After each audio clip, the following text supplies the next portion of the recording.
Good morning. For the first time in more than 2 years, and the first time since this Iran war started, the Iranians have released an American citizen who had been interrogated and hit with an exit ban. Her name is Dina Karari, and her lawyer is telling us this would not have happened but for the extraordinary and relentless efforts of President Donald Trump. Dina is now safe and traveling back to the United States. According to the Foley Foundation, this is the first American release since September of 2023. 3 Americans taken captive there since 2025, about 5 Americans still wrongly detained. The president himself says Iran has allowed an American citizen who was wrongfully detained in December of 2024 under the presidency of sleepy Joe Biden to leave the country. She is now safely outside of Iran and in good condition. The United States of America appreciates this gesture of goodwill by Iran, but not much goodwill coming from the Iranians. Look at this picture. The New York Times published it, of a town square in Tehran where Donald Trump is depicted laying dead in a coffin. So he's got a lot to think about as he plots the next steps with this war. We're doing really well with Iran. The Islamic Republic of Iran is not happy right now. They want to settle so badly. They don't like what we're doing. And they do want to settle. We'll find out whether or not we settle with them or we just finish it off.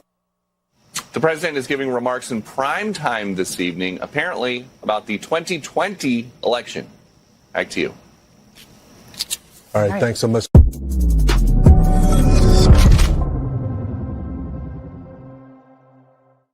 Yo, what's up, guys? Good morning. Today is Thursday, July 16th, 2026. We have a massive show for you today. We have a massive announcement tonight that we will be live for as well. We are hearing little bits and pieces about what the president is about to do. He's going to do what we thought he was going to do, which is to say that China rigged the 2020 election in favor of Joe Biden. This should come as absolutely no surprise to anyone, as everybody with eyes and a brain was able to watch what happened in 2020, but also people were able to listen to the words that Joe Biden said when he said he was going to build the greatest voter fraud operation in American history. Joe Biden did say these things, and we may get a little bit of closure tonight with the only thing that will satisfy this show, which is prosecutions. Prosecutions. People going to jail. It needs to happen. We need to end electronic voting in this country. We need to have paper ballots. We need to pass the SAVE Act. We need to have voter ID. We need to have a mandatory voter roll that is cleaned up biannually. We need to have criminal charges for election fraudsters, and we need to make cheating impossible. A single vote that is illegal or illegitimate is too many. And now we've won over the biggest voice in all of media, Joe Rogan. Man, wait till you see the clips that we have from Joe Rogan's show yesterday with J.D. Vance today. Ladies and gentlemen, Donald Trump's going to make a big announcement on voter fraud. Mike Davis, Eli Crane, and Gary Bernstein will join the show. My name is Benny Johnson, and this is The Benny Show. Last night we got in very late, did a podcast with Sean Hannity. And so we flew over to the other side of the state, and that's where Sean's studio is. And it was a blast. We had a great time. It was like 2.5 hours. And when you get back in late, I got to tell you, like, maybe this is embarrassing. I don't consider myself a young man. I haven't considered myself a young man for a very long time. But man, getting back in at 11 o'clock, that's too late for me. My bedtime's 9. And my bedtime is so sweet. I get my bond charge, ladies and gentlemen. I get my red light. I get my sauna blanket. So good for you, rest and relaxation. It also increases the endorphins. It helps you, especially in the winter months when it's dark outside, you don't get that special red light. Or if you work inside of a black box all day, which I do. So day and night, you can find me in here. We are happy to be doing this work. We are joyful in our work, but Bond Charge makes sure that I get that red light that my body desperately needs, and it's good for you. It's sleek, it's lightweight, and it helps you sleep. Go to bondcharge.com/Benny. Use the coupon code Benny for 15% off. That's BONCHARGE.com/Benny. Use coupon code Benny for 15% off. Okay, let's hop on over directly to the news of the day, and that is that Donald Trump is going to say tonight that the Chinese were able to rig the 2020 election. Let's go ahead and read here. Trump to allege Chinese meddling in the U.S. election in primetime speech. Part of Trump's speech Thursday night is expected to touch on previously unreported allegations that the Chinese meddled in the elections using electronic voting. So what if you're able to connect the dots here? Let's just go ting ting ting and connect the. What is the Nicolas Maduro raid about? Where does Smartmatic and Dominion operate out of? Who created and owned Smartmatic and Dominion? It's Venezuelans. Now, if you talk to the right people in the administration, then you'll hear a remarkable story that includes Elon Musk, Mark Wayne Mullen, the president himself, some of the top advisors to the president, and a crack team of intrepid individuals that stopped the theft of the 2024 elections, shutting down the machines that would effectively do the stealing. This was like a spy novel movie, the likes of which needs to be made into a Netflix series, although they'd probably swap all the... Elon Musk would become black, and then you'd have to call him an African-American. Elon Musk is also an African-American. So I'm not exactly sure how they're going to do that. Maybe Elon Musk will be the one person that Netflix doesn't race swap because he's already an African-American. I don't know. I don't run Netflix. I wish I did. But the point is that this is like a spy novel. This is better than any James Bond. It's better than any Mission Impossible. What happened on the election for 2024, and it needs to be studied, and that story needs to be told. And because I've heard little bits and pieces of the constellation, I think I can put some of it together for you and architect it for you without, I guess, betraying any of my sources, because I want to be the one to tell this story. It is a fascinating story of espionage, intercontinental flights, and sabotage, arbitrage, and espionage. Okay. Way to go. We got them all. This is something that happened, and it's not out of a fantasy spy novel. It's real, and it was stopped.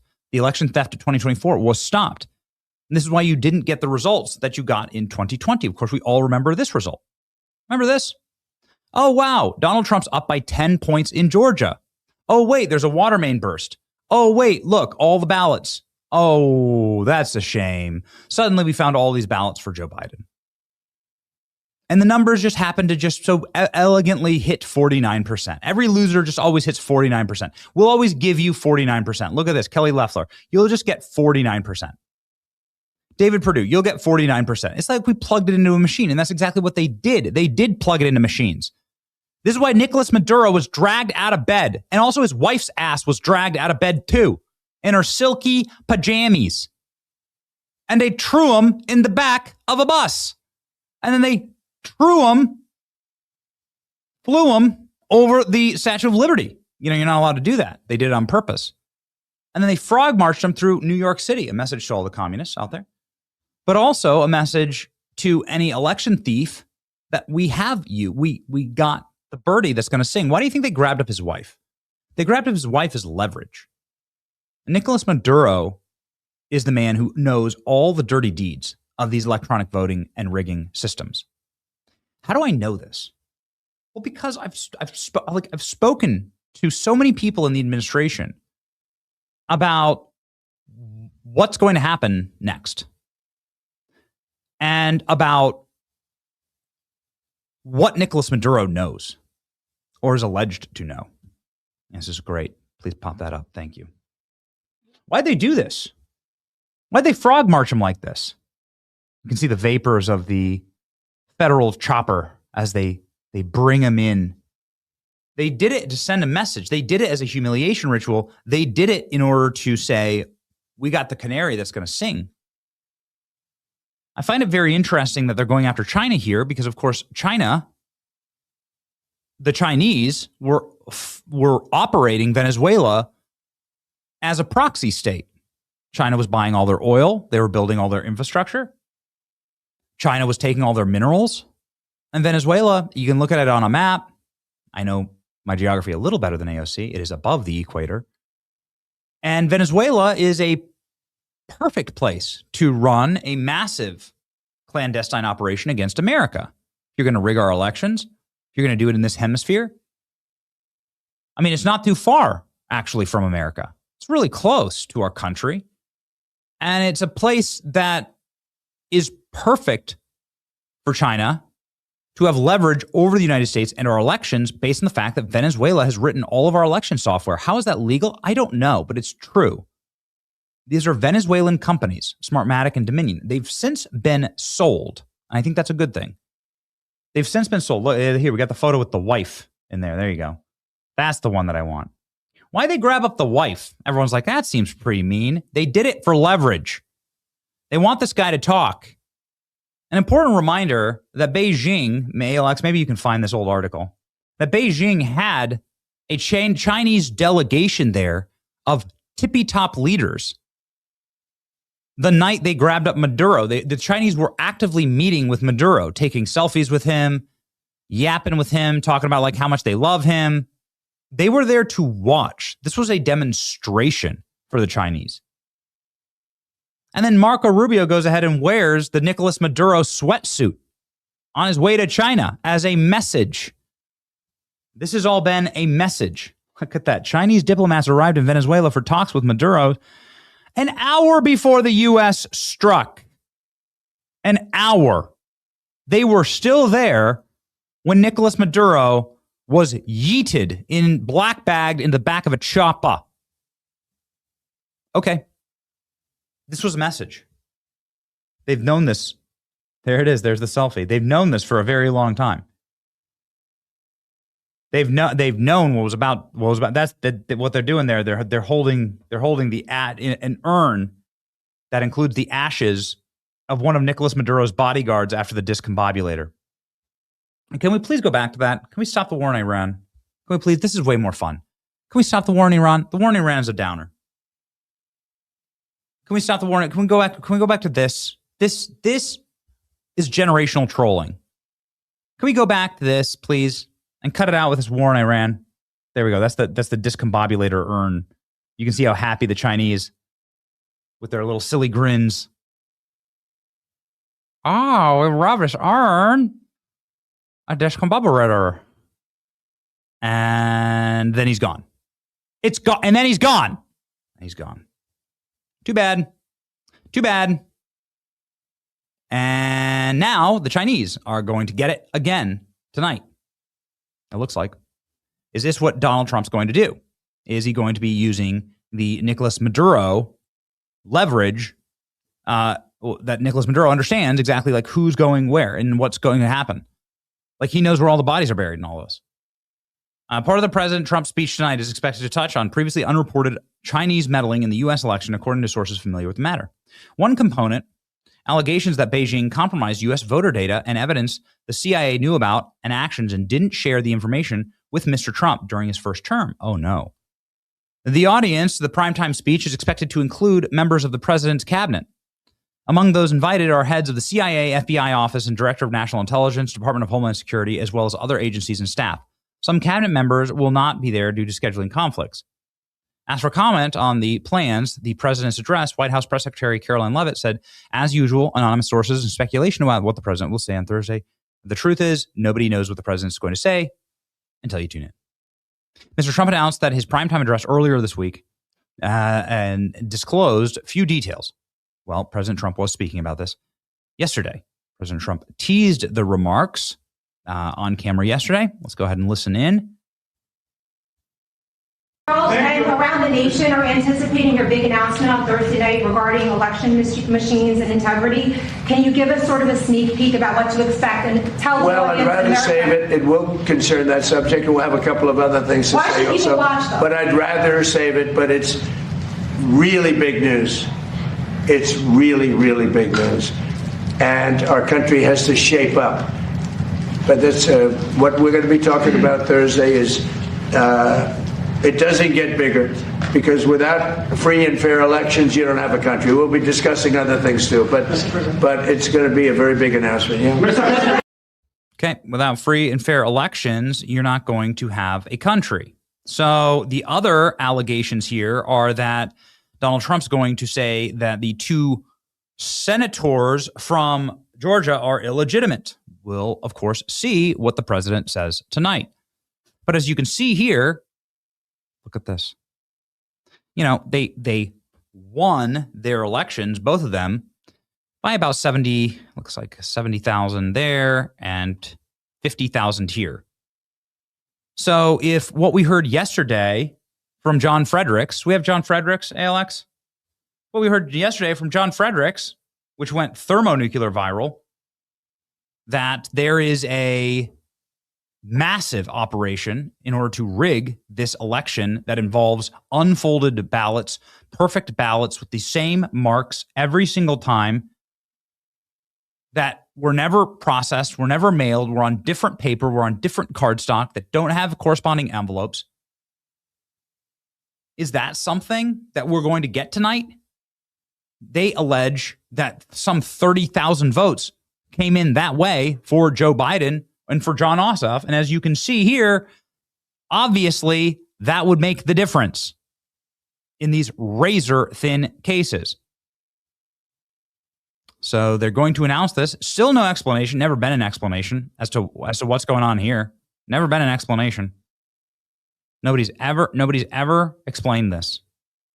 Nobody's ever explained the giant stacks, bins of ballots out from under the table, ran through the machine 50 million times. Nobody's ever taken the time. They just don't care.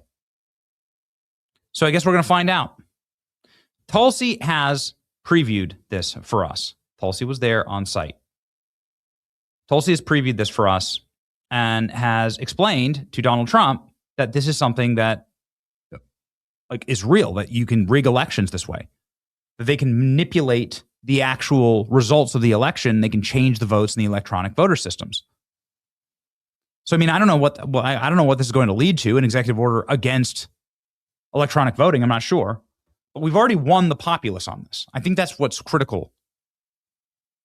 We've already won we've won the population on this. And I don't know if Tulsi Gabbard, yeah, you can load it and play it, Glenn. I don't know if Tulsi Gabbard got to her friend Joe Rogan. I don't know what, but the biggest voice in all of media, Joe Rogan, went completely based on voter fraud yesterday. Again, here's what Tulsi found. A list of things that we're investigating. We have the best of the best going after this. Election integrity being one of them. We have evidence of how these electronic voting systems have been vulnerable to hackers for a very long time and vulnerable to exploitation to manipulate the results of the votes being cast, which further drives forward. Whoa, manipulate the results of the votes being cast. Well, what is that? That's just obviously election fraud. And we've won because we've got the biggest name in all of media on our side. Yesterday, Joe Rogan dropped a banger with JD Vance, an excellent interview. I encourage all of you to watch and listen to it. But this, I found, was the single most compelling element, the conversation on election fraud, where the two of them, in a winding conversation that went across a ton of different topics, Epstein, aliens, and so on. But this one is what I think is most important. They talked about the SAVE Act, and Joe Rogan is completely white-pilled on this. Let's go. Every country does it. I'm not skeptical. I'm accusing them. I think they stole the election. Yes. And yes. I think it's common. And this idea that elections can't be stolen. I always say to people, okay, do you think that the amount of election fraud is 0%? No one thinks that. Yeah. No one thinks it's zero. Exactly. There's always some overzealous person that works somewhere that's doing something. There's always crazy people that are like blue no matter who, we got to win, or red no matter what. There's always people, right and left, that are going to try to rig the election because they think it's imperative. Look, we saw there was people like Oprah Winfrey was saying it. Like, if we don't win this election, you may never vote again. Like, What the fuck are you talking about? Like, why? Who's going to tolerate that? Left or right? That's crazy. That's right. But that attitude allows people to justify cheating. Correct. And I think they cheat. And I think they've been doing it forever. And I don't think there's any other reason why you would have no voter ID. And they try to say, oh, it's racist to have voter ID. Like, what are you talking about? Do you think other races are incapable of going to the DMV? That's insane. Yeah, that's racist. It's actually super racist. That's really racist. Right, the implication of their argument is literally like blacks and Hispanics cannot go to the DMV to get an ID. By the way, if you look at the polling, Black Americans are as pro-voter ID. Even though most Black Americans vote Democrat, they're still pro-voter ID as much as white Americans is. Most Americans are voter ID. They want voter ID, except for operatives. So I'll offer on the Joe Rogan podcast this deal as vice president of these United States, that if Democrats really don't think that there's any cheating, give us voter ID. I just don't know Give us how voter it's ID, not. and we'll stop talking so Why much is that about not elections. a federal thing? We are trying to make it a federal thing. So we are right now trying to pass the Save America Act. One of its main provisions is a requirement that you do voter ID. And we actually have, I think, a majority of the Senate that would support it. But this is just weird Senate procedural bullshit. There is a subsegment of people who want voter ID but won't blow up the filibuster in order to achieve it. And so they're so married to these old world Senate procedures that they're going to make it impossible for us to pass Save America. Now, we are, for what it's worth, trying to fix that and trying to address these like weird procedural archaic things. It's insane, though. Like, if you ever, okay, I'm sure you hear people talk about the filibuster all the time. Yeah. I don't want to go too far down this rabbit hole. Here's what the filibuster is. It is a pure Senate rule. It is a creation of the Senate procedures, which basically says that anything that has to do with the budget is a 50-vote threshold. And everything else, non-budgetary, is a 60-vote threshold.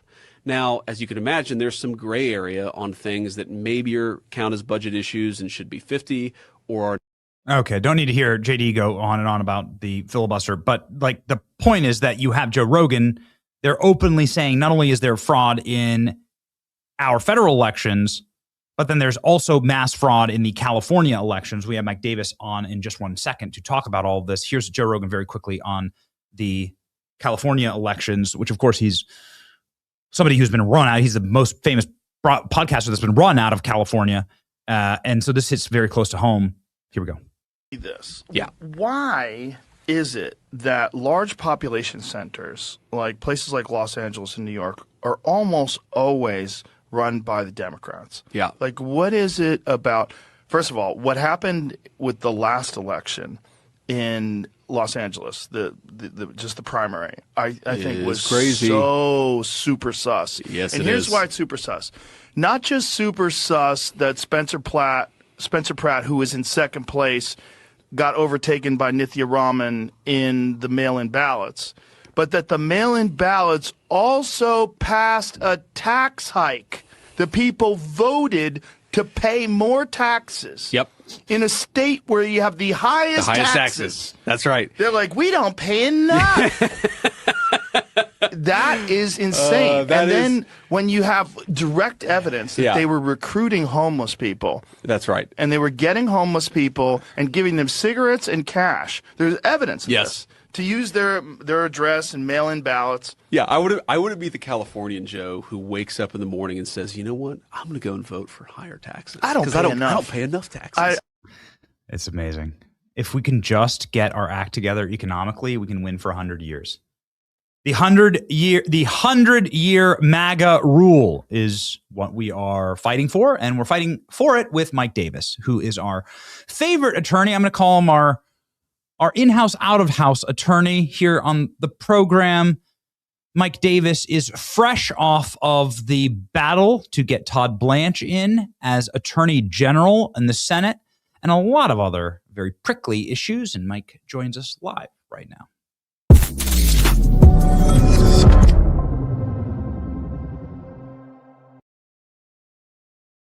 Mike, welcome back to the program. We heard that Jack Smith was being a jackass and stealing everybody's text messages when he said under oath that he wasn't going to do that. And as we were producing our video on this, a clip of yours came up a while ago. You and I were both fatter. We had worse lighting, but it worked. And you said that Jack Smith belongs in prison. ALX, I'm sure we have that clip in the show. And this was like a 2-year-old. This is like a 2-year-old clip. I think it was like on the eve of President Trump's election victory. And you're like, Jack Smith has been lying to Congress. He belongs in jail. And I just want to pin one more scalp, sort of up on one more skull on the death wall of Mike Davis. What should happen to Jack Smith now that we know that he lied to Congress? Well, first of all, I want to thank you. Did you say I was your outhouse attorney? I appreciate that. Oh, yeah. In-house, out-of-house. Yeah. Okay, good. Outhouse. I want to be the outhouse. But okay. Anyway, sure. Thank you. So on Jack Smith, Senate Judiciary Chairman Chuck Grassley, as he always does, the best oversight in Congress, he unearthed clear evidence that Jack Smith testified to Congress that he did not look at the substance of these phone calls or text messages. He said he just got the toll records for members of Congress, which he didn't notify them, which is a violation of the law. But he got their toll records, which shows when they made the calls, the duration of the calls. But apparently they said they didn't listen to the calls or or read the text messages. We just found out from Chairman Chuck Grassley working with Acting Attorney General Todd Blanche and FBI Director Kash Patel that yes, in fact, Jack Smith did read the substance of the communications, the text messages of members of Congress, 44 of them, including 20 U.S. senators and 24 members of the House, including the House leadership, like the House Speaker and the House Majority Leader. This has to be prosecuted. Like this is a pretty clear case of providing false statements to Congress under USC section 1001 at a minimum. More likely it's perjury because he was under oath. He was, I presume he was under oath in his deposition when he testified. So the Justice Department, I presume, is on top of this. I don't know if this will be something that's handled by Joe DeGeneva and Jason Redding Quinones in the Southern District of Florida as part of the broader grand conspiracy investigation, or if this is something that will happen with Judge Jeanine Pirro in D.C. The problem with that is you have D.C. grand juries and juries who protect Democrats. So regardless, this seems like clear-cut criminal violations here of false statements and perjury, and the Justice Department needs to prosecute this. Here we go. Here's the proof. You can just pop up the tweet, Mike. Mike Dave, this is from, let's see. Yep, 2024, 2 years ago. Mike Davis message for Jack Smith. Right now, you are the hunter. After today, Jack, you're going to be the hunted. Legally, politically, financially, lawyer up, buddy. You give such great legal advice here, Mike. It really withstands the test of time. It's really special. Well, I mean, we know that Jack Smith politicized and weaponized our Justice Departments to go after President Trump and to take him out because Democrats feared that he would win the White House. And they almost succeeded in doing this. But for John Sauer and Will Scharf teaming up with Todd Blanche and Emil Bovee and Alina Habba and Boris and others to make the presidential immunity argument that ultimately prevailed at the Supreme Court and halted these cases while the issue was resolved by the lower courts and the Supreme Court, President Trump would be in prison on bogus charges in D.C. because it's a D.C. jury with a 90% plus Democrat jury pool, 95% jury pool in D.C. Trump would be in prison appealing his prison sentence right now rather than back in the White House. Yes.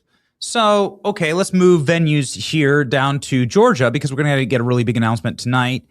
And we've been talking about Fani Willis. I'm very thankful for Fani Willis. Like seeing sort of the larger architecture here. She was a blessing to us, Mike. Like, this is amazing. Like, and like the affairs, all of it, the name, the theatrics, the fact that she brought this case, so they had to preserve all the evidence so that we have all the ballots from 2020 that they now have gone and seized the FBI. What do you expect to hear tonight from the president? We hear that the FBI has surged resources down into Fulton County, 300 agents down there. And the county election officials are saying that they're preparing for criminal charges. That's not something that innocent people do. What's going on, Mike? I mean, look, it's pretty obvious that Democrats rig and steal elections. We just saw that happen in L.A. With Spencer Pratt, that he magically drops out of second place and he avoids the runoff. And there's a magical vote spike for the woman who was not doing well all along until the very end. This is the problem with the Democrats. They went to all mail ballots like they did in Colorado, where I live. It went from a red state to a blue state because they mass mail ballots out to everyone, including old voter lists where people have moved, people have died, college students. These ballots pile up. The only way you stop the fraud with all mail ballots is signature verification and election observers. And what did they do during COVID? They threw out the election observers and said, oh, that COVID, we can't have them. But they also got rid of signature verification because somehow COVID changes our signatures. And then voila, you have these magical vote spikes at 3 o'clock in the morning in Fulton County and in 4 key counties around the country in 2020. And President Trump goes from winning the 2020 election to Joe Biden from his COVID circles where he didn't leave his living room, magically wins the election from behind. It's obvious that the election was a fraud. That's why the Democrats don't want any audits of the election. How does an audit change the outcome of an election? It's after the election. If you are trying to prevent audits of election or audits of your books as a business, then it's pretty obvious there's something nefarious going on. It's obvious the Democrats rigged and stole the election by the fact that they're trying to cover up the evidence. It's called spoliation of evidence in the legal world. If you hide evidence, you can presume the evidence was bad for you. So what do you expect tonight? I expect that there's going to be, if President Trump is setting up a primetime speech to talk to the American people about election integrity, I think he has the goods.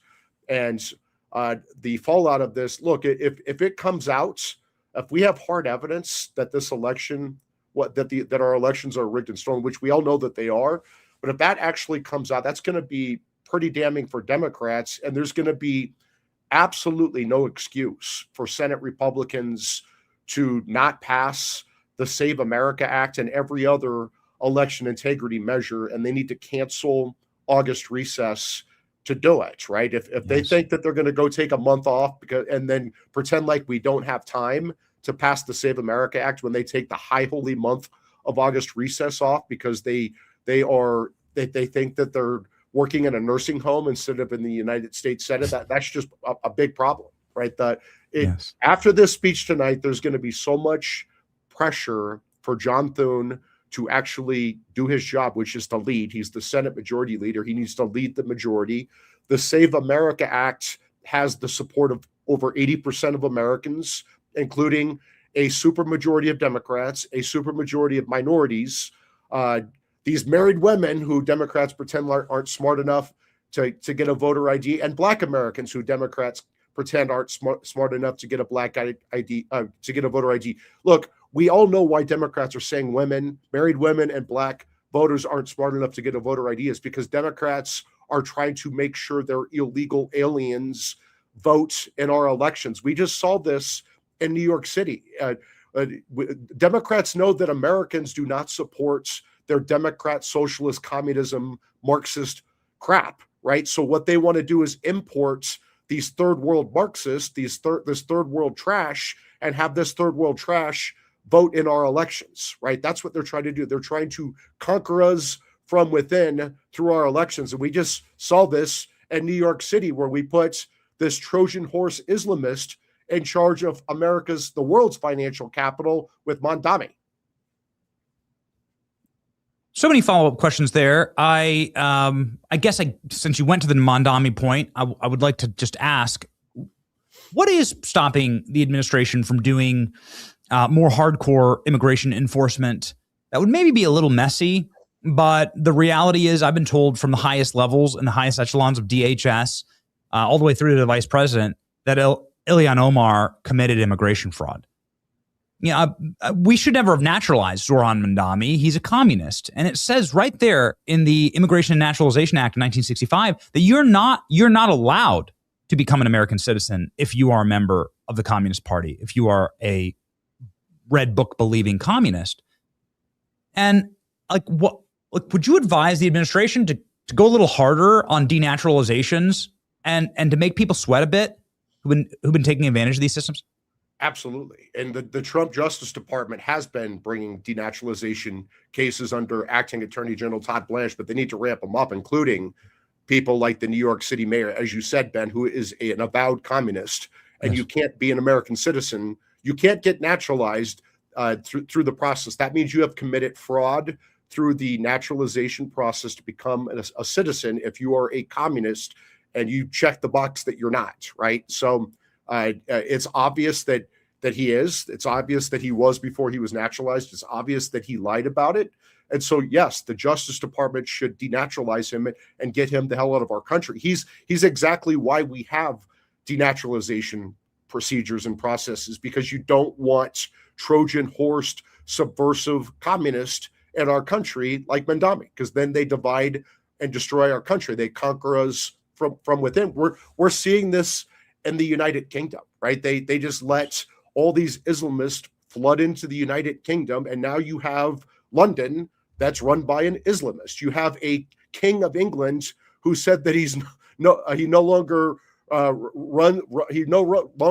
rules a Christian population. He runs a diverse Noah's Ark population. In other words, he's been conquered by the Islamists. We can't let that happen in America. So yes, we need to enforce our immigration laws. I've been lighting up DHS Secretary Mark Wayne Mullen because he has 2 strikes against him. He goes on CNN with Jake Tapper after we spent 5 years winning the fight to end TPS, temporary protected status, for Syrians and Haitians who have been here for over 14 years. And what is Mark Wayne Mullen's first response when Jake Tapper asked him about this? Well, they can apply for permanent residency. No, we don't want Syrians and Haitians in our country who don't share our values. Sorry, Mark Wayne. I'm sorry that Senate Democrats don't approve. I'm sorry Susan Collins doesn't approve, but we don't want them in our country. And then we just saw this we've been fighting like hell defending these ICE agents, these good men and women of federal law enforcement who put their lives on the line. They defend themselves when they're getting run over by cars. And what does Mark Wayne Mullen do? Instead of defending these ICE agents who are putting their lives on the line, he puts out a policy directive saying he's going to stop ICE agents from pulling over vehicles. Well, how the hell do you think you're going to deport 2,000 illegals a day if you can't pull them over in their cars? Well, you physically can't. Yes. And again, I think that you could send a major message by just beginning this operation against Ilhan Omar. I think that you could just to open the investigation or to make an announcement. The fact that it's just prima facie so insulting to all of us because it's all so out in the open. It just signals to everyone that you can commit immigration fraud, you can bang your brother, and you can do so to the tune of laundering $30 million or more straight back to Somalia under a mattress. And everybody's aware that that's what that was, that it's like just pure money laundering. Yeah, it's a bad signal to send. Yeah, you're exactly right. Maybe that will happen after August 5th or August 6th after Todd is confirmed as the next Attorney General. Yeah, please. But I would say this, look, we are a welcoming country. We are a nation of immigrants, but we are not stupid. We've been played. Joe Biden let in over 20 million illegals into our country, and he intentionally imported people from places where they hate us, right? People who are not coming here to assimilate. Syrians are not coming here to assimilate. Haitians are not coming here to assimilate. Somalians are not coming here to assimilate. Most Muslims are not coming here to assimilate. Sorry, guys, I'm not going to be politically correct. So if they're not coming here to assimilate, if they're not going to be loyal to the United States, if they're not going to share our culture and values, if they're not going to become one of us, we don't want them here. And that is our choice as we, the people, the sovereign citizens of America. We get to decide that through our elected members of Congress, not unelected federal judges, no one else. We get to decide that. If we don't want Somali warlords as our neighbors, if we don't want Ilhan Omar and her doofus brother and their terrible Somali warlords and pirates, we don't want them in our country. That's our choice as the sovereign citizens of America. And there's no constitutional violation there, as Justice Thomas just clearly pointed it out in one of his concurring opinions. There's no equal protection claims against the federal government as it relates to immigration. Yes. Such a brilliant ruling. It's just a perfect ruling. Ted Cruz was on yesterday and he went off on Amy Coney Barrett. He said the exact same thing. He must have listened to your podcast. He said the same thing. He's like, all she did was like write some papers, and we can't ever confirm anybody like that ever again without very, very long jurisprudence record. Like we can't, without a very long series of reasoned decisions that we can look at will never confirm anyone like that again. Like Ted Cruz, that's exactly right. But here's the problem. Justice Kavanaugh was on the bench for 12 years on the D.C. Circuit. Now, he didn't go as far as Amy Coney Barrett. He didn't say there was a 14th Amendment right to Chinese birth tourism, which means it's constitutionalized like Roe, and you can almost never change it. It takes 50 years to change it like it did for Roe. At least Kavanaugh was modest enough to say it was on the statute, which is still wrong. But that's what we're up against. With today's lawyers, today's judges are wimps, right? They've been trained in these elite schools by these Marxists, and they're wimps. And so we need people. The next time President Trump has a Supreme Court vacancy, we need savages. We need people like Emil Bovee who do not give a damn what Democrats think about them. We need people who actually enjoy being attacked by the left. Todd Blanche is someone who clearly enjoys being attacked by the left. I think he's done an unbelievable job as acting attorney general. He's like, we've been hyping him up, and you've been working, I think, to get him confirmed. He's going through that process right now. How's it going? It's great. He just had his hearing yesterday. He did a phenomenal job. The Democrats landed no punches. Todd's on a glide path to confirmation by August 5th or 6th. We're going to have a big party at the Article 3 project to rub the Democrats' noses in it. And the Democrats today have their counter witnesses, as they do at these hearings. And the Democrats are putting up the Biden Justice Department's pardon attorney, who recommended the commutation the commutation of rapists, murderers, pedophiles. She's right on point for today's Democrats, the party of illegals, rapists, murderers, pedophiles. So she's in the mainstream of the Democrat Party. She's going to get up and say that Todd Blanche was mean because Todd Blanche fired her only after 2 days. Well, if your job as the pardon attorney is to advise the president of the United States and his AG and his deputy AG on pardons, and you're recommending pardons for child rapists and murderers and pedophiles, we don't really want your advice anymore, sweetheart. Adios. What can we expect out of a Todd Blanche, a DOJ? Can you vision cast for us, Mike? Look, so Todd has been at the DOJ for over 16 months. He came in as the deputy attorney general, which is the chief operating officer, the number 2. By statute, he has almost all the powers as the attorney general. So he's been running it for almost over 16 years with Pam Bondi as the AG. He's been the acting attorney general for the last 16 months. Last several months, he's been the acting attorney general. So we've seen what he's going to do in the job. He's going to fire the bad people. He's going to hire the good people. He's going to get rid of the bad cases. He's going to bring the good cases. Remember, Todd hired Joe DiGenova to go run the grand conspiracy case down in the Southern District of Florida with Jason Redding Quinones, my friend who's the U.S. attorney. If you read the news reports, they have a grand jury in Fort Pierce. They have a grand jury in Fort Lauderdale. They are using the grand jury in Miami, and they've sent out many subpoenas, and they're bringing in witnesses. So I think you're going to see action that we've been talking about on your show since the Mar-a-Lago raid for many years, Ben, because I'm going to make damn sure justice is delivered. Now, something that Rand Paul and Ron Johnson and Senator Cruz have all complained about on our show over the last 7 days, because they've all been on, is where are the DOJ charges against Dr. Fauci? Rand Paul is going to drag the rat doctor in July 27th and get him under oath again. But they all say that there are charges that are sitting at the DOJ and they want some action on them. What do you think? I thought that Biden pardoned Fauci. So if he pardoned Fauci, it'd be hard to bring the charges unless he's committed crimes after the pardon, which maybe he has, maybe in subsequent testimony. Look, Fauci is one of the most evil people in our history. He lied.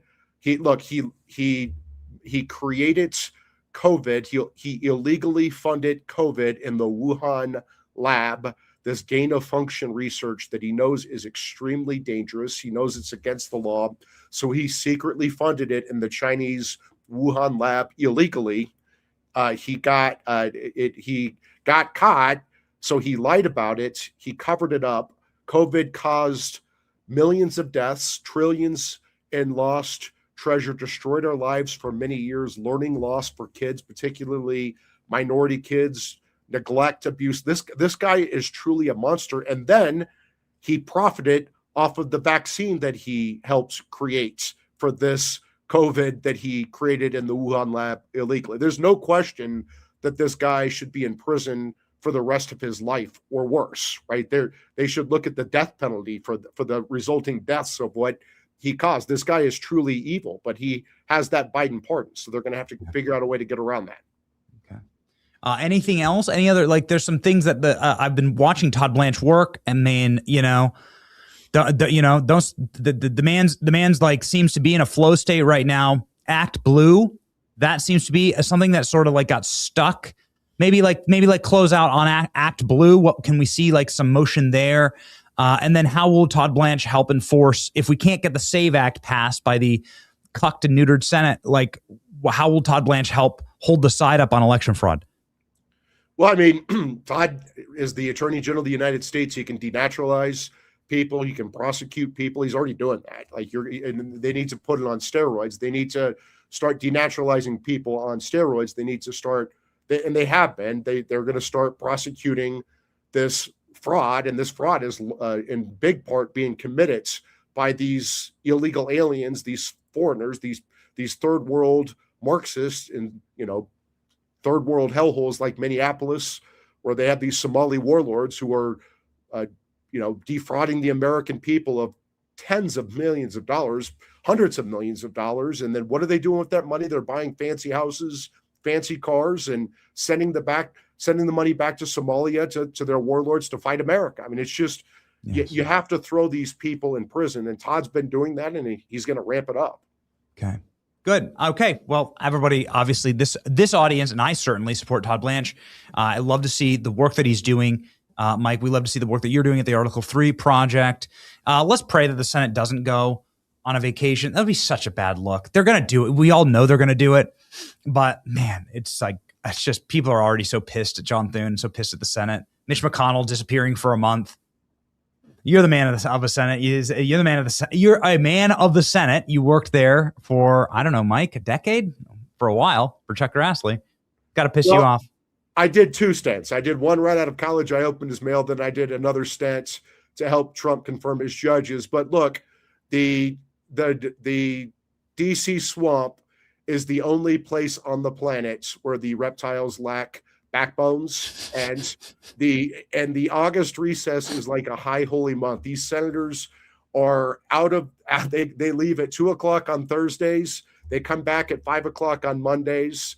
In order to get anything done in the Senate, you just have to threaten to make senators work past 2 p.m. on Thursdays, and merely threaten to cancel August recess. So actually send your viewers to article3project.org and go to our action page. Here we go. Article3project.org. Go to our action page, light up, take action, light up both of your home state senators, Democrat and Republican. Tell Congress to make it illegal for illegals to rig and steal our elections. Pass the Save America Act. There's no reason this should not be on President Trump's desk and signed by Labor Day. So get the damn job done.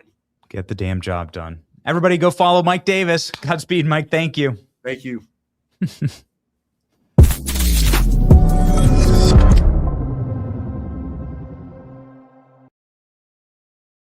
Ladies and gentlemen, Patriot Mobile will keep you locked and loaded. You know Patriot Mobile. We love Patriot Mobile. Long time partner of the show. We were, I don't know, here. Alex, can you grab the video that we did yesterday with Trump Force One? This was our Patriot Mobile device. We landed at DJT yesterday, right next to Trump Force One, and had got the listen. My buddy, who's a pilot, he has this little Cessna, and when he's available, we can do like these little trips over to Palm Beach where we needed to go. And you can hear over the radio, DJT, welcome to DJT. Landing at DJT is awesome. And this is the plane that greeted us when we were on the ground. Filmed from our Patriot Mobile device, uploaded on the Patriot Mobile network. all of our content, ladies and gentlemen, viral, on the road, and brought to you by Patriot Mobile. Go to patriotmobile.com/Benny, call 972-PATRIOT, and use a promo code Benny for a free month of service. That's patriotmobile.com/Benny. Call 972-PATRIOT to make the switch today. Ladies and gentlemen, we have a guest that I'm really excited about, who's literally written the book on election fraud, and so preparing for what we're going to hear tonight. I want you also to prepare for your future, though, before we get to that. Advantage Gold is how you do that. Gold and silver are actually at really attractive prices right now. They're at prices that I can't, frankly, believe, but just like all markets, things go up and down. I think this is an excellent time to buy. Not financial advice, just what I, just me, kind of talking in the mirror here. But listen, the reality about all money is that it gets reduced to its basic elements. Any currency issued by a government gets reduced to the value of that government's debt over time and total assets. And that's why most money goes to zero, because most empires and nations go to zero. The truth is that gold has never gone to zero and will never go to zero. So diversify. You know what I'm going to say. Just diversify. Text Benny to 85545. That's Benny to 85545. Inside the free gold investment kit that you get, you'll find out how to move your retirement savings into physical gold and silver with Advantage Gold. No cost, no obligation. Text Benny to 85545 to leave something real. All right, ladies and gentlemen, tonight, again, this is a massive announcement from the president. We'll see what happens next. Former CIA officer Gary Burtson is joining us now, who has literally written the book on how elections are stolen throughout the world. His book, entitled Stolen Elections, The Takedown of Democracies Worldwide, is a bestseller, and he won the Operations Officer CIA Highest Award, Distinguished in Intelligence Media and Intelligence Star. And so welcome this Intelligence Star to the program.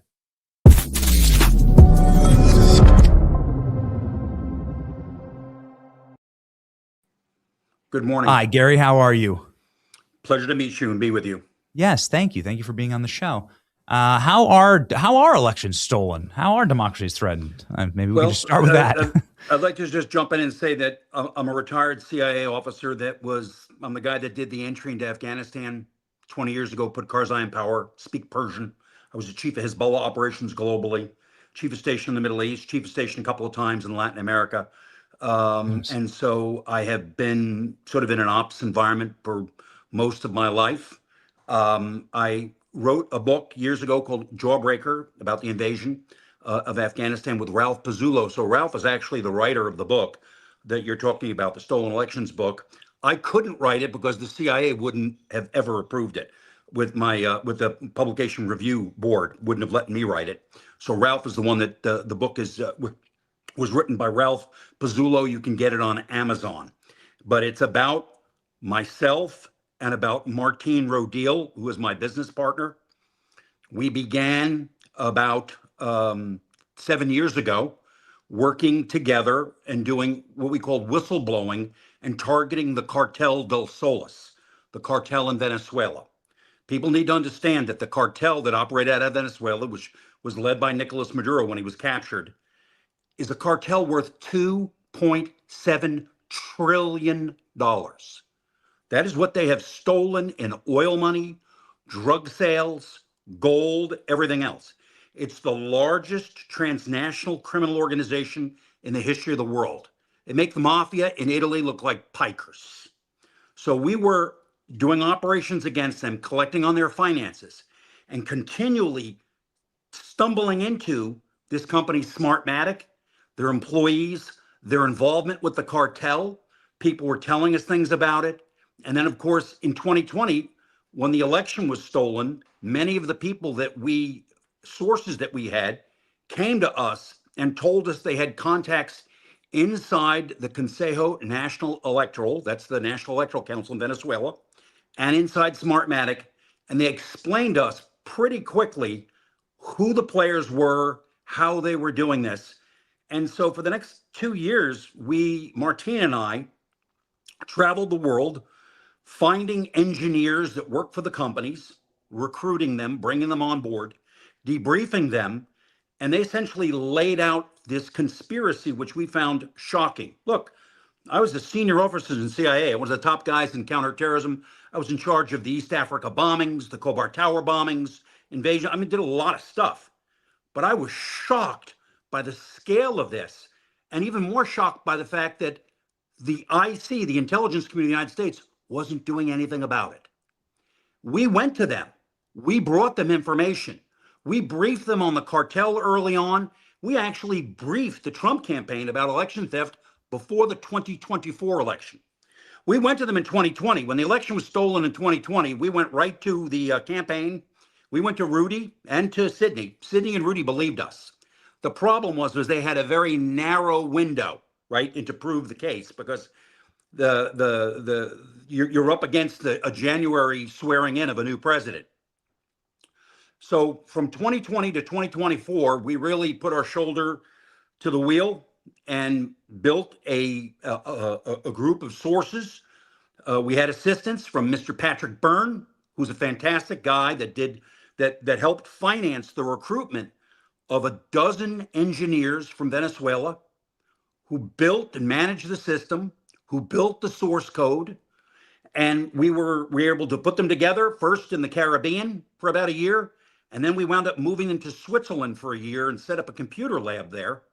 And even though we had the plan, we knew early on what this was. It required all those engineers together and the investment by Mr. Byrne to break the engineering, to actually figure out how they were doing it, specifically from a computer engineering perspective. And so, this has been a long haul. We briefed the FBI, almost a year before the election. We went to an FBI officer in Washington, D.C., and this was during the Biden administration. And we showed them what we had. And that FBI officer told us, you need to leave the city. You need to flee. Because if my supervisors find out what you have and what you're doing, they will destroy your investigation. And they will find a way to put you in jail.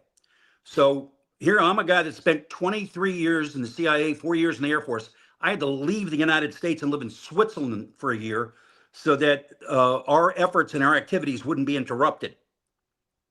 After Donald J. Trump won the 2024 election, we were able to return. But the point was we briefed them. We briefed the Department of Justice 6 months before the election in 2024.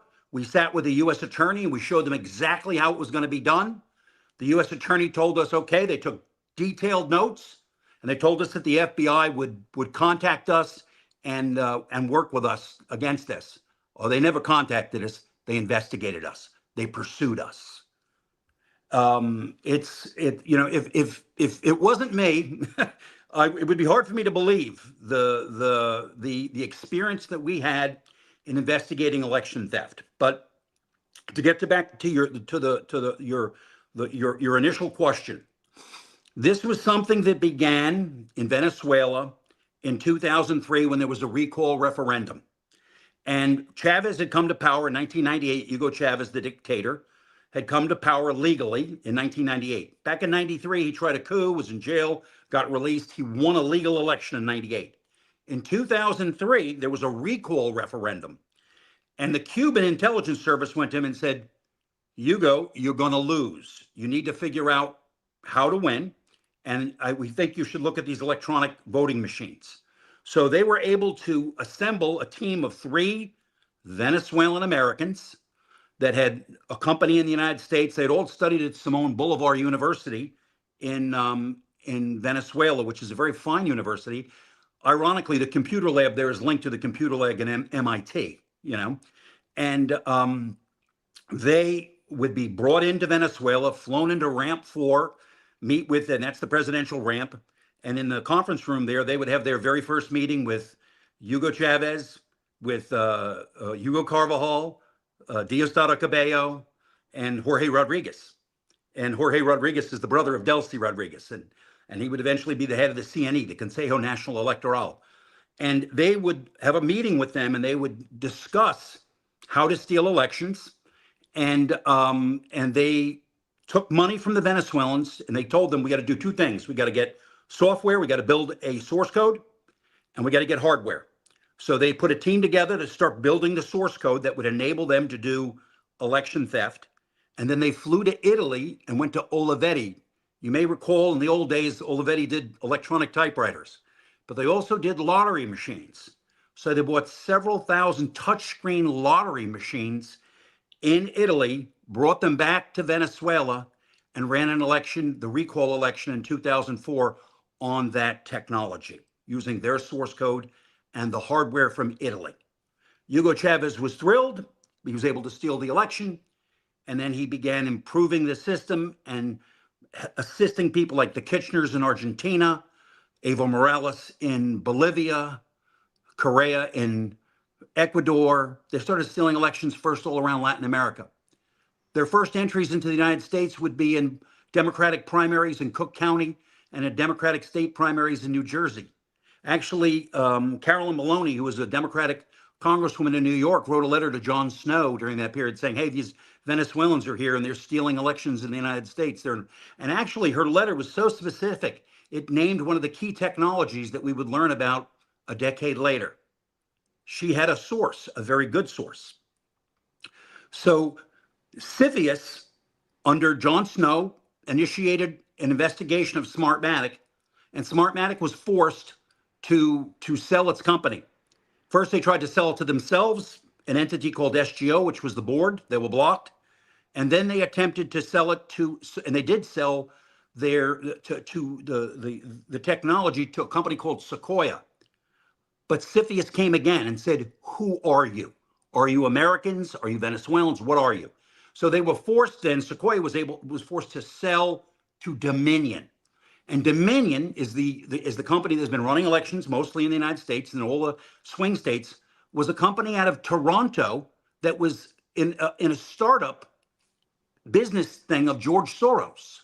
They had only run one election prior to getting this, getting involved in the U.S. And they came into the United States and they started improving the technology, and then would get investments of money out of China. The Chinese would become their partners, and the system would grow. So what would happen is Smartmatic would remain in Venezuela stealing elections, and they would become a global entity stealing elections around the world. And they had an agreement with Dominion, which had their technology, and Dominion would steal them in America. They cut the world up. And so, we've had the engineers that we recruited. We've brought them to the United States. We've done multiple debriefings and meetings at the DNI's office. As soon as President Trump got elected, we went in there. I felt like I was doing stand-up comedy. Every time I was in, there was another group of 8 or 9 people there. But the point was they were horrified by us and our discussions of Venezuela. Part of the reason for this, what I believe, and I know it's true, is that during the Obama administration, the IC, the intelligence community, set up liaison relationships with the Cubans and the Venezuelans, and they probably did things that they are ashamed of. They knew about these machines. They had involvement with them. Ultimately, Cuba and Venezuela would have the Chinese become their partners, and the Chinese, of course, then would wind up doing the manufacturing. So you had the hardware would be manufactured outside of Beijing, about 60 miles outside of Beijing. We had the name of the company. They would move the hardware to Taiwan, and in Taiwan, they would white label it as made in Taiwan. If you read about the laws governing technology, people sort of accept the fact that Taiwan, accepts downstream technology from China. But the fact is that technology allowed it to communicate. It allowed the Chinese also to enter. So you wound up with the Venezuelan cartel, had created the software. The Chinese wound up building the hardware. And then, of course, these guys understood tradecraft. So when I talk about tradecraft, is they don't want to do the attacks in the U.S. or for some Venezuela. Dominion, the company out of Canada that would take over like 33% of the market in the United States, set up a research center in Belgrade. So in Belgrade, they had 98 system administrators, Serbians, Venezuelans, and some Chinese, operating off of Huawei servers that controlled the swing states in the United States. Our votes were stored in Belgrade and communicated to Hong Kong. This has been going on for years. This is an attack. This is the most grave attack on our democracy since the Civil War. And one person who really wanted to get to the bottom of it was Donald Trump. Trump understood that there's a problem.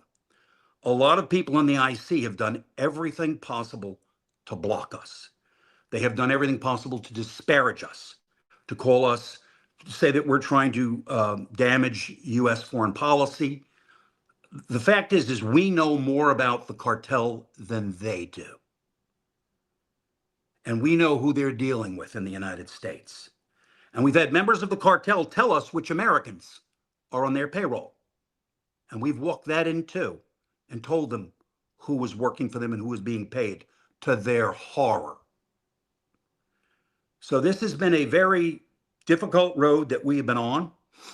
Mr. Rodil's very, very brave, my business partner. They have tried to kill him multiple times. Patrick Byrne is a hero. Patrick Byrne put his fortune on the line, spent tens of millions to break the engineering. Without Patrick, we wouldn't have finished this. Mike Flynn was a big help. Mike Flynn flew out.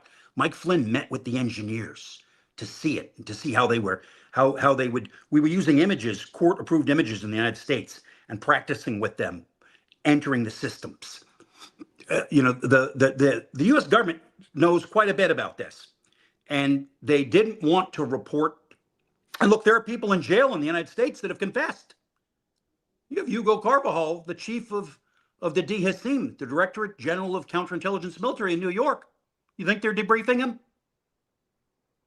Would you do, Benny, if you were the chief of the CIA or the chief of the FBI or the chief of any of these things, would you go and wouldn't you want to debrief the chief of a foreign hostile intelligence service if he's in a jail that you control? Would you go there and do that? They didn't for 3 years. There are some people in there talking to him now, I believe. But I literally had to do a video to say, Mr. President, there's a man there. Please move him to Quantico. Please put him down there so they don't kill him in jail. Have they moved him? No. I know these sound like serious accusations, but this is the most deadly, serious threat to our country, our electoral system. And this has been going on since at least with significant capacity since 2010. So, Gary, what you've just laid out here is the largest espionage cartel crime in human history. Let me say something else. Please. 3 years ago, an American ambassador by the name of Manuel Rocha was arrested, right? Manuel Rocha had been ambassador in Bolivia. Manuel Rocha had been the political counselor at Southcom, sitting next to General Hill, reading every intelligence report, everything. My business partner and I are the ones that turned him in. We did. We found him. They didn't find him. We flew to Puerto Rico, sat with 2 FBI counterintelligence officers, hammered this out with them, and then that U.S. attorney there very bravely sent the message to Miami. They targeted Rocha, and Rocha's in jail. They got him in meetings. They had an FBI officer posed to be a Cuban intelligence officer, and he confessed under 6 hours of working for the Cubans. That was done by 2 civilians. Okay? Retired. I'm retired. I'm 68, So let me run this back just so that we can get the architecture of this. Nicolas Maduro creates election theft technology. Hugo Chavez does. Hugo Chavez does. Maduro inherits it. The Venezuelan cartel the communist Venezuelan cartel creates the technology to steal elections. They start stealing elections. The Chinese make a large investment, a material investment in that, and start creating the hardware. This all gets laundered through into American elections, and therefore our elections can be stolen by a cartel abroad of communists. Yes. Something else that was interesting. And our elections are stolen. Just at fine least point here. 70 countries around the world. Our elections are stolen along with other countries' elections through this technology that can be manipulated by manipulating simply the tallies at the end.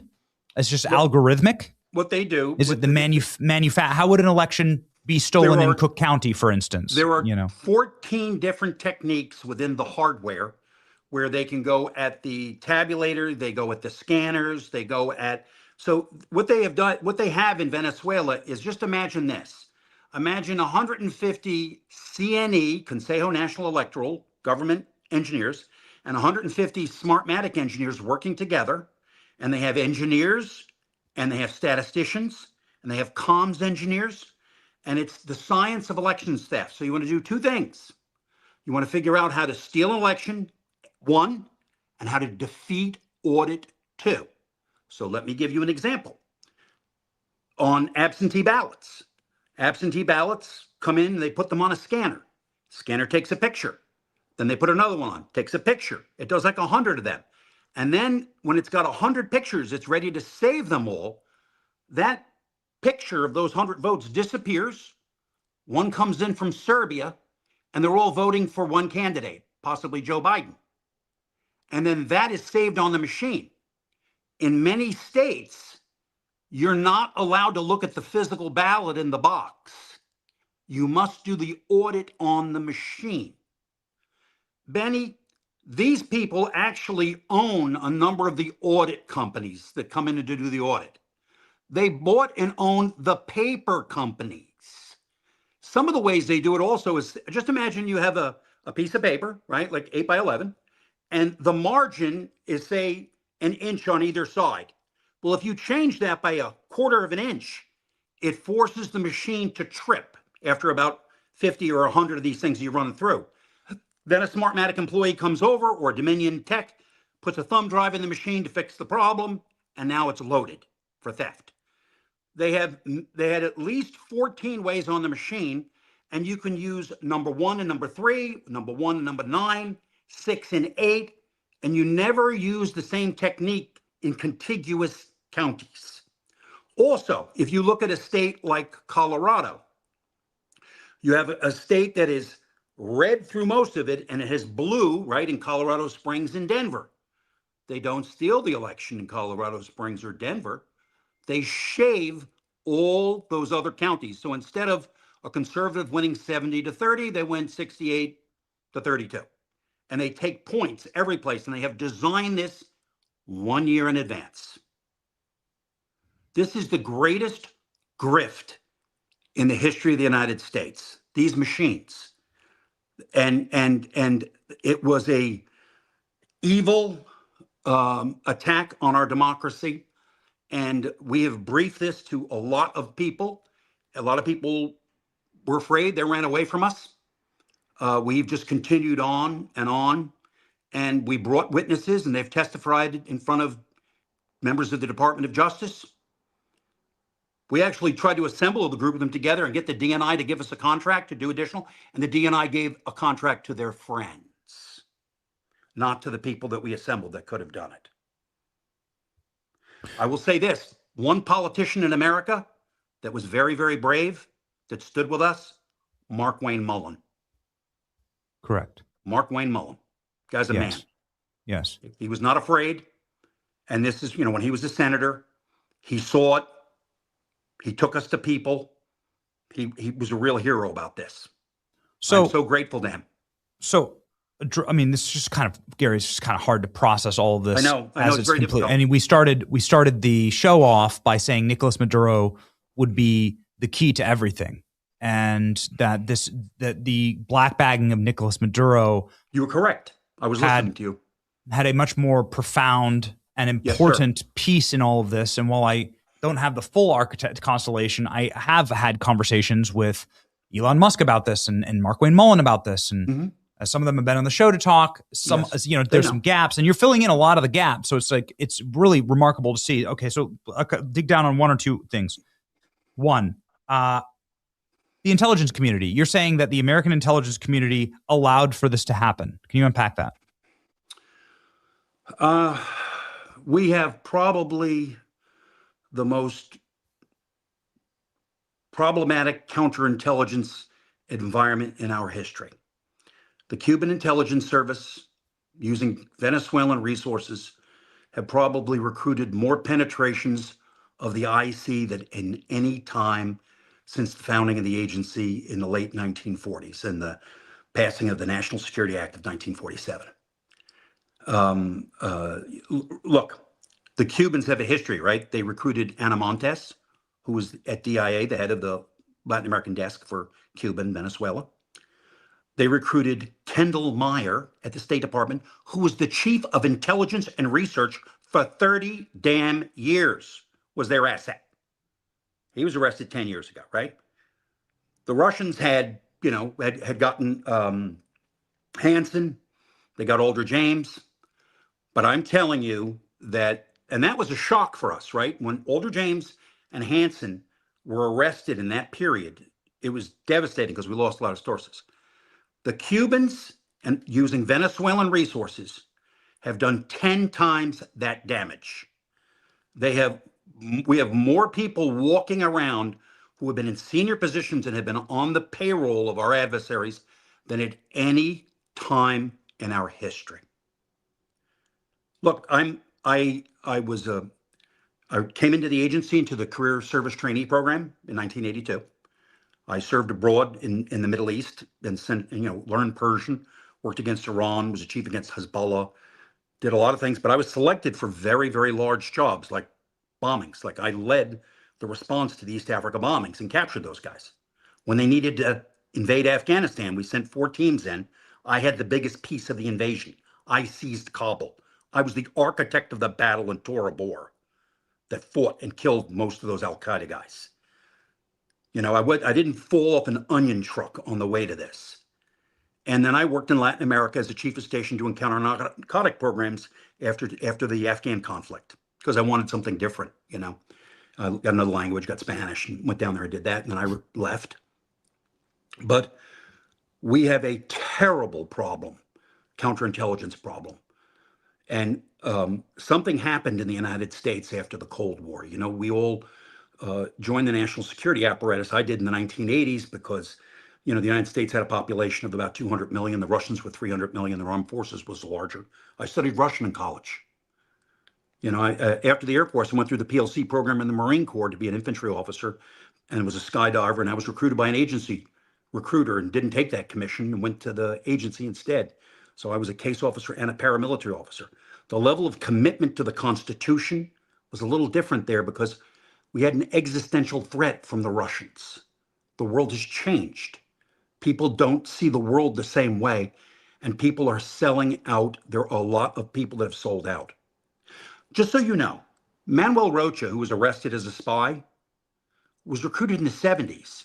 He was seeded into the State Department. They recruited him in Chile 10 years before and seeded him in, worked him up till he was an ambassador. They do long-term intelligence operations. I have said to a lot of people that, my vision of the future is that we need to build a new intelligence service, a smaller one like a OSS or a DSS, Directorate of Strategic Services, and a very large CI service like MI5. There are very good people, fine people. There's guys like Sam Faddis, John McGuire. Bring them back. Let them run it. There's some really great people out there that have 30 or 40 years of experience and understand this business. Not everybody can do this just because you're smart. Look, we have been defeated by these people for the last 20 years. Okay, so zooming in a little bit and coming in on the question of stuff, yeah. of that the intelligence that our intelligence services allowed for this to happen, allowed for this penetration of software and hardware created and written by our enemies in order to run American elections. Why and they didn't stop it. Why didn't they tell the president in 2020? The 2020 election was stolen. Clearly, we have it. We have the whole thing. We've briefed this. We've showed them how they've done it. We showed them how they entered into the system. We already showed them how it was done. And how come they didn't warn the president that these capabilities existed? When the president was screaming that the election was stolen, he was correct. Why did the IC stand and say nothing? It's like COVID. They knew. Yes. They knew. They create. Yes. They create. Shame on them. Yes. Shame on them. So what will the president say tonight? Well, is this what the president's going to say tonight? Is this the architecture? I think that the president, well, you have to remember something, that I think he will focus on China because China came in with massive resources and they're a gigantic enemy. I don't know how much he'll say about the Venezuela stuff because you got to remember there's prosecutions going on. Well, yeah. There are legal cases down south, right? The president of Smartmatic, Roger Piñate, is in jail down in Miami because of a bribery case in the Philippines. But it wasn't bribed to get the contract. It was bribed to get a response. Now, they've had their superseding indictments that have come onto that case because we brought witnesses that have been introduced there. But the witnesses are there. What hasn't been there, Benny, is a will on the part of the government. The one person with the real will in this is Donald J. Trump. The rest of these people haven't had the will. They want to look away. Look, and I'm going to say this, that all of these election companies, we focused on Smartmatic and Dominion, right? And that alliance that they had. And but there's other companies, and there are Venezuelan senior engineers that went there with the source code in these other companies. You know, we wrote the book. Ralph wrote the book about Martin and I. And Martin he's a Venezuelan American. He's a genius. He really is. He is the bravest guy I've ever met. And the cartel has threatened him again and again. And it has been disheartening to watch our government fail to execute. Look, they won't even pursue the cases, the legal cases with finance that we brought to them. It's been very difficult to get them. I mean, billions and billions of dollars. When I said to you, it's $2.7 trillion, that is not an overstatement. We have surrendered filings under quitams for 50 billion, 30 billion, 15 billion, 20 billion, again and again and again of money stolen by that cartel. It is awash in the world. It is awash in all these major companies. And they've invested those things in companies in the United States and in Europe and in China and Russia. You just cannot, I mean, the Venezuelan cartel is Spectre. You know, So- like James Bond movies. Yeah, I mean, That's it. this is how I frame it up, that this story needs to be told from a James Bond perspective. This is like greater than any Mission Impossible movie.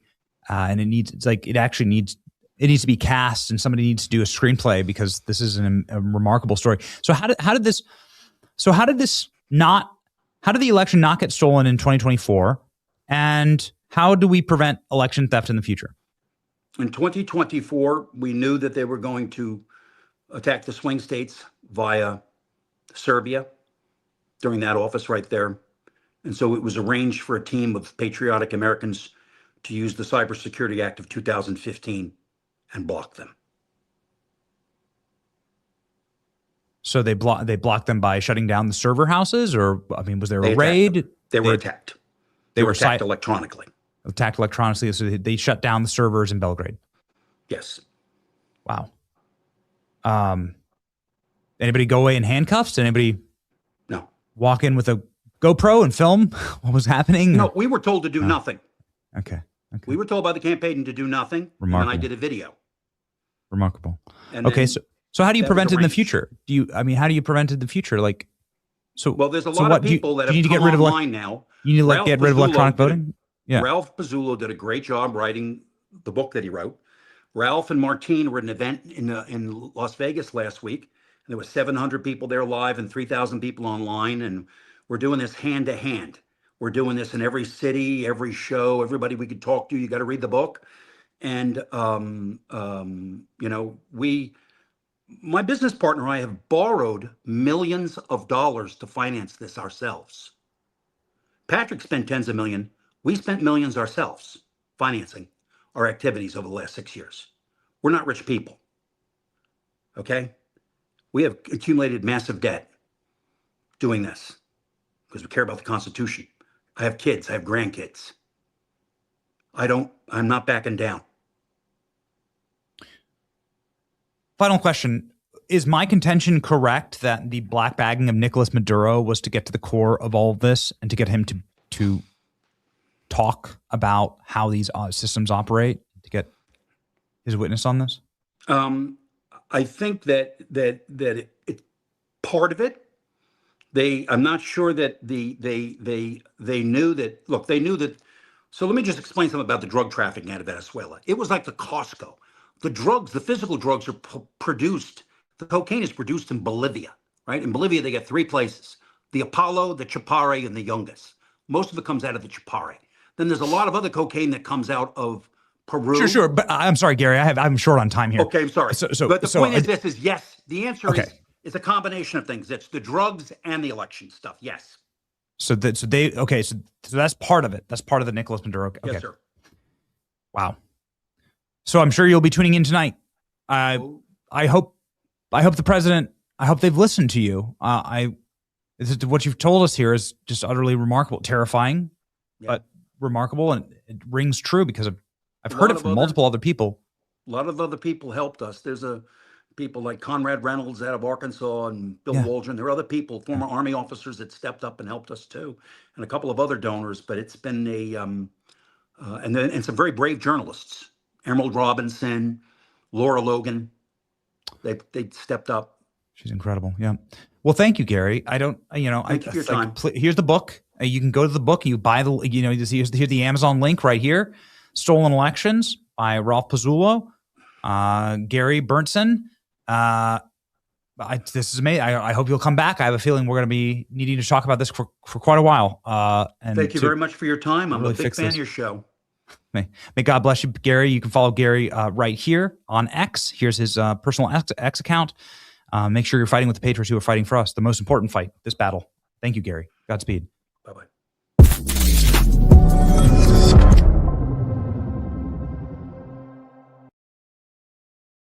That was completely remarkable and blew my mind, and I'm just going to have to process it. I'm really glad that we had Gary booked before we do the 9 o'clock live show.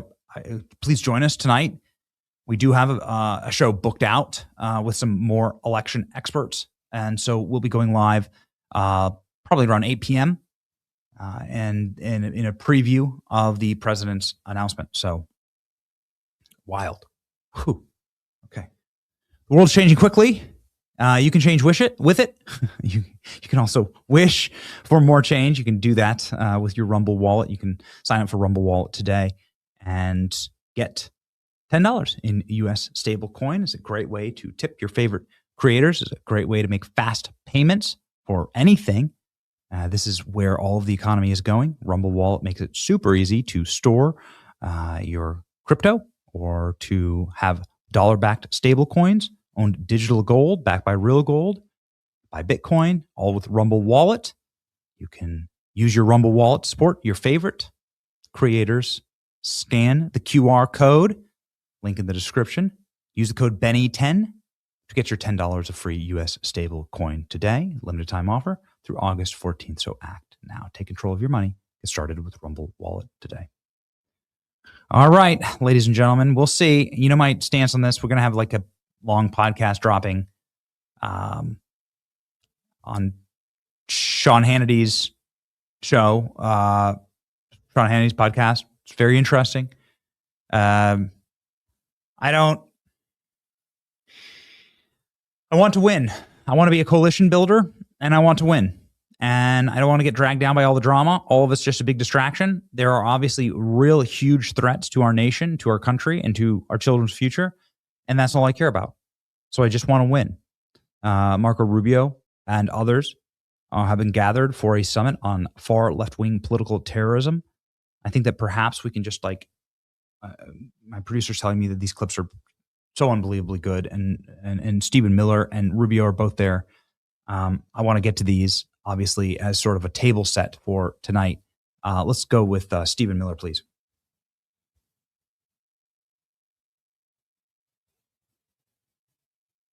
Just learns and observes that their violence and criminal activity helps and ultimately succeeds in achieving their desired political end, they will be endlessly emboldened.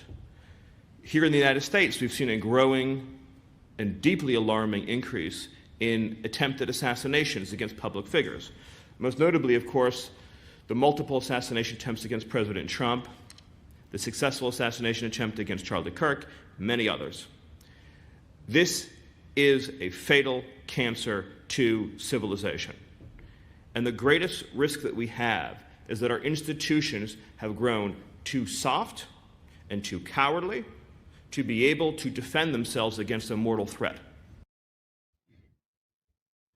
The only way to be able to defend yourself is to have something that is worth defending. That's why we end every single show on a verse of the day, to give you the inspiration, but also the foundation that had built Western Christendom, that built the great societies that we live in today, so that we may continue these societies and not let them fall to ruin. So, ladies and gentlemen, our verse of the day from Proverbs 10:9. Whoever walks honestly walks securely, but one whose ways are crooked will fare badly. Make sure that you're speaking truth. Doesn't matter who you're offending. It really doesn't. The hour is late. Like, just like Stephen Miller said there, like, we have become weak, and the left is seeing that they are able to accomplish their political goals by killing us. And so the hour is late. We mustn't lose. Stay focused. Pray for peace. Pray for action. Pray for the capacity for our leaders to do the right thing, to wield the sword for the terror of evil men. There are a lot of them out there. So stand upright and pray with me. I'll be seeing you and joining you tonight for President Trump's live address. We must win. It's your boy Benny. See ya. Benny Show, where the truth gon' be. Faith and freedom on your TV screen. Stand up strong, battle through the night. The Benny Show's here, bringing liberty to light. From the speeches to debates, Benny sharp like a blade. Cutting through the lies, watch the truth cascade. With the warrior's heart, this man never fades. You know it's prime time when Benny invades. From saving the nation to stories untold, the Benny Show's a storm, see the truth unfold. Stay in the loop, let freedom take hold. Salting all the libs, soul never sold. It's the Benny Show, where the truth gon' be. Faith and freedom on your TV screen. Stand up strong, battle through the night. The Benny Show's here, bringing liberty to light. Liberty to light. Bringing liberty to light. Liberty to light. Bringing liberty to life. From the speeches to debates, Benny sharp like a blade. Cutting through the lies, watch the truth cascade. With the warrior's heart, this man never fades. You know it's prime time when Benny invades. From saving the nation to stories untold, the Benny Show's a storm, see the truth unfold. Stay in the loop, let freedom take hold. Salting all the libs, soul never sold. It's the Benny Show, where the truth gon' be. Faith and freedom on your TV screen. Stand up strong, battle through the night. The Benny Show's here, bringing liberty to light. Bringing liberty to light. Bringing liberty to light. Bringing liberty to light. Bringing liberty to light.